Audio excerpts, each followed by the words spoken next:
नमस्कार, आप देख रहे हैं CWB हिंदी न्यूज।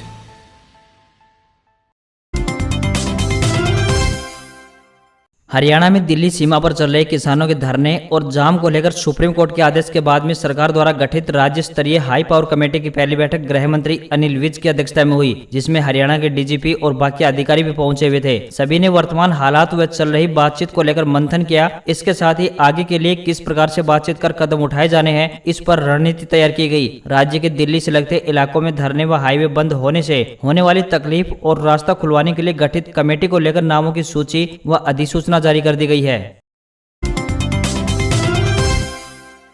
हरियाणा के CM मनोहर लाल ने गुरुवार की शाम को प्रधानमंत्री नरेंद्र मोदी से दिल्ली में मुलाकात की। CM ने उनके जन्मदिन की पूर्व संध्या पर प्रधानमंत्री को बधाई दी और कई मुद्दों पर चर्चा की। PM से मुलाकात करने के बाद CM मनोहर लाल ने पत्रकारों से बातचीत में बताया कि मेरी फसल मेरा ब्यौरा, मेरी पानी मेरी विरासत सहित राइट टू सर्विस कमीशन के सॉफ्टवेयर को लेकर और तमाम नए प्रोजेक्ट्स के बारे में प्रधानमंत्री को जानकारी दी है। साथ ही उन्होंने प्रधानमंत्री को हरियाणा में KMP के साथ बन रहे रेलवे ऑर्बिटल कॉरिडोर के उद्घाटन को लेकर हरियाणा में आने का निमंत्रण भी दिया।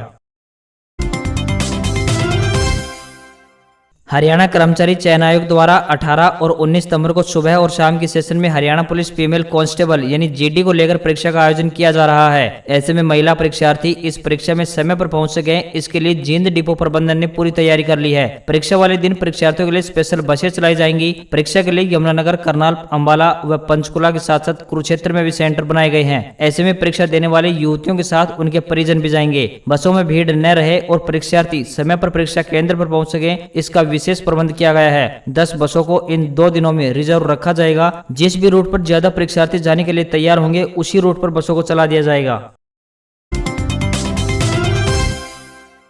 प्रदेश में एक बार फिर मानसून सक्रिय हो गया है। वीरवार को प्रदेश के उत्तर व दक्षिण में कहीं कहीं तथा पश्चिमी इलाकों में कुछ एक स्थानों पर हल्की से लेकर मध्यम बारिश हुई है। खासकर रोहतक, रेवाड़ी, नारनौल, जींद, भिवानी आदि जिलों में बारिश होने से मौसम खुशनुमा बन गया है। उधर मौसम वैज्ञानिकों ने 21 सितंबर तक राज्य के ज्यादातर क्षेत्रों में हवाओं व गरज चमक के साथ बारिश होने की अंदेशा जताया है। इस दौरान कुछ एक स्थानों पर तेज बारिश भी हो सकती है। जनता के कामों को समय पर पूरा करने की बजाय लटकाए रखने वाले सरकारी अफसरों के लिए अब अपनी नौकरी बचानी मुश्किल हो जाएगी, क्योंकि हिसार पहुंचे सेवा अधिकार आयोग के मुख्य आयुक्त TC गुप्ता ने कहा कि अफसरों को अपनी कार्यशैली में सुधार करना होगा। इसके साथ ही उन्होंने कहा कि 31 अक्टूबर 2020 तक की सभी पेंडिंग फाइलें तुरंत निपटानी होंगी। अगर इसके बाद भी शिकायत मिली तो संबंधित अधिकारी से इस बारे में जवाब लिया जाएगा। जो भी अफसर किसी भी तरह की अनियमितता बरतता है तो उस पर 20,000 रुपए का जुर्माना लगाया जाएगा। जिस अफसर पर 3 बार यह जुर्माना लग जाएगा वह सरकारी सेवा के अयोग्य मान लिया जाएगा और फिर उसकी सरकारी सेवा खत्म करने की सिफारिश कर दी जाएगी।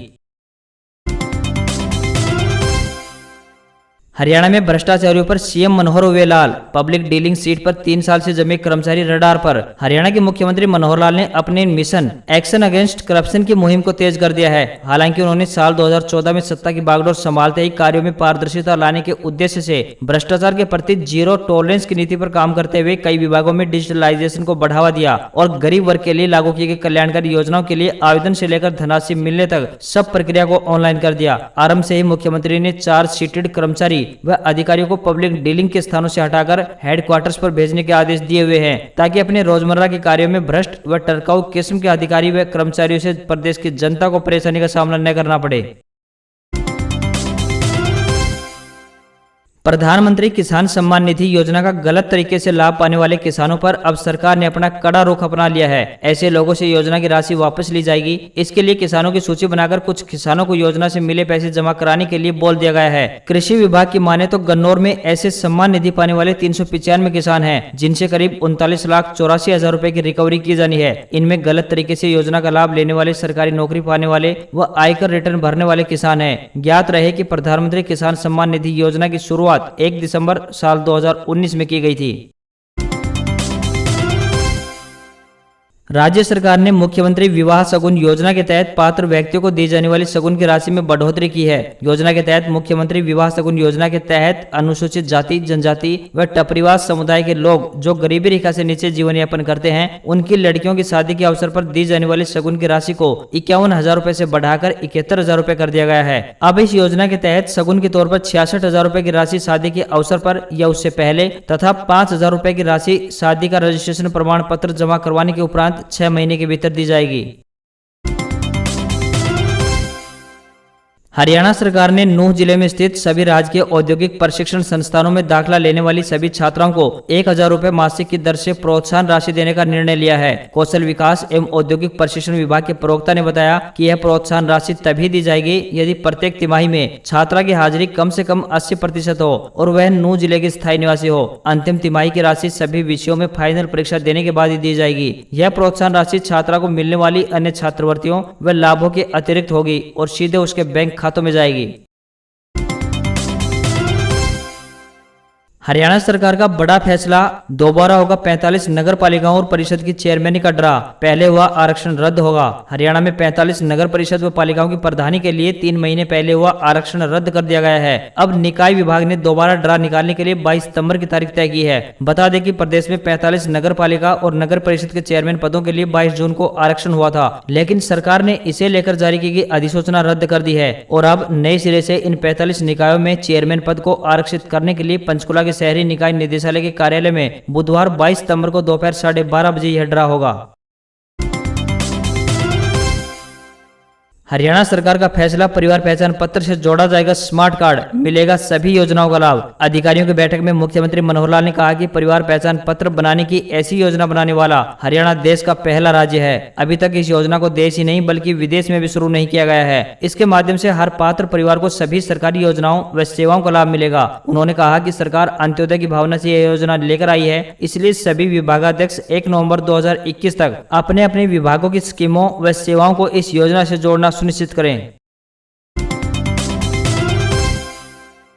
हरियाणा के मुख्यमंत्री मनोहर लाल भाजपा के दिल्ली दरबार तथा प्रधानमंत्री नरेंद्र मोदी से मुलाकात के बाद और भी ज्यादा ताकतवर होकर उभरे हैं। 2 दिन पहले गुजरात के नए मुख्यमंत्री के शपथ ग्रहण समारोह में मुख्यमंत्री मनोहर लाल को देश के गृह मंत्री अमित शाह अपने साथ बिठाकर हवाई जहाज में गुजरात लेकर गए थे। मंगलवार को पीएम मोदी से मनोहर लाल का समय फिक्स था। गुजरात से लौटते ही मनोहर लाल का बृहस्पतिवार का समय पीएम से पुनः फिक्स हो गया। हरियाणा के मुख्यमंत्री मनोहर लाल देश के प्रधानमंत्री नरेंद्र मोदी की सोच के अनुरूप कार्य करने में जुटे हुए हैं। देश के पहले ऐसे सीएम मनोहर लाल हैं जो पीएम के सभी ड्रीम प्रोजेक्ट को पूरा कर लागू करने के बाद उन्हें सूचित करते हैं।